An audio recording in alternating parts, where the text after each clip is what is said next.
કેમ છે વિદ્યાર્થી મિત્રો? ધોરણ 10 માં એસએસસી બોર્ડ માટે ઉપયોગી નકશા એમાં પ્રકરણ નંબર 13 નો આજે આપણે બીજો નકશો ચલાવીશું, કૃષિ આધારિત ઉદ્યોગો. પણ એની પહેલા વિદ્યાર્થી મિત્રો મારી ઇન્સ્ટાગ્રામ આઈડી ફોલો કરજો જેથી અપડેટ મળતી રહે. યુટ્યુબ ચેનલ છે એનું પણ નામ આપ્યું છે, આ કોન્ટેક્ટ નંબર છે. તો વિદ્યાર્થી મિત્રો આપણે અહીંયા જોઈએ કૃષિ આધારિત ઉદ્યોગોમાં અહીંયા થોડુંક લાઇટનું રિફ્લેક્શનના લીધે સુતરાઉ કાપડ ઉદ્યોગ ગુજરાત, મહારાષ્ટ્ર, તમિલનાડુ એના શહેરો પણ હું તમને કહીશ. સણ ઉદ્યોગની અંદર પશ્ચિમ બંગાળ, પશ્ચિમ બંગાળમાં 80% ઉત્પાદન, આંધ્રપ્રદેશમાં 10% ઉત્પાદન થાય છે. કાગળમાં મધ્યપ્રદેશ, તમિલનાડુ, આંધ્રપ્રદેશ છે. ખાણ ઉદ્યોગમાં મહારાષ્ટ્ર, ઉત્તર પ્રદેશ, ગુજરાત. ઊની કાપડની અંદર રાજ્યોના નામ પંજાબ, ઉત્તર પ્રદેશ, ગુજરાત. રેશમ કાપડની અંદર કર્ણાટક, તમિલનાડુ છે. તો હવે વિદ્યાર્થી મિત્રો આપણે નકશામાં દર્શાવીએ છીએ, ખાસ ધ્યાન રાખજો.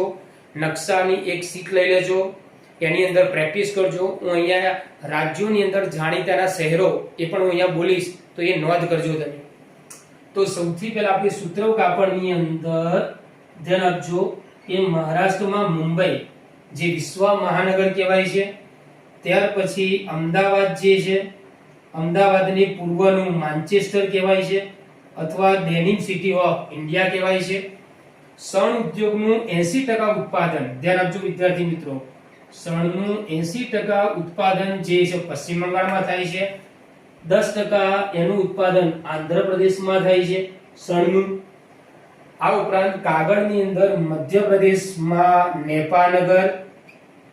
મધ્યપ્રદેશની અંદર નેપાનગર છે.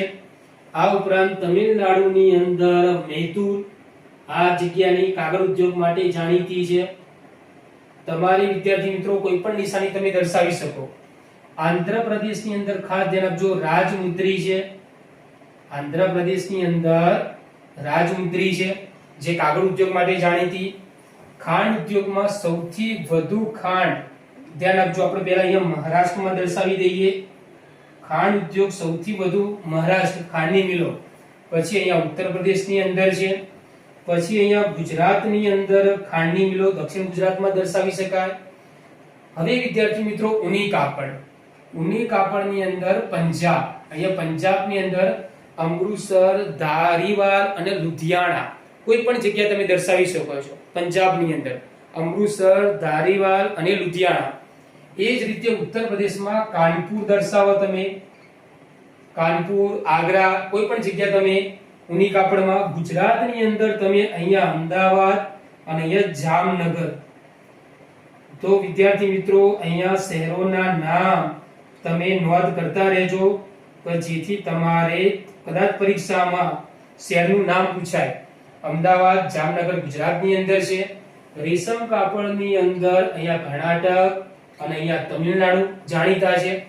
તો વિદ્યાર્થી મિત્રો ફરી તે વખત આ નકશાની અંદર આપણે કૃષિ આધારિત ઉદ્યોગો, સુતરાઉ કાપડ ઉદ્યોગ ચલાવ્યું, શણ ઉદ્યોગ ચલાવ્યું, કાગળ ઉદ્યોગ, ખાણ ઉદ્યોગ, ઊની કાપડ અને રેશમ કાપડ ઉદ્યોગ.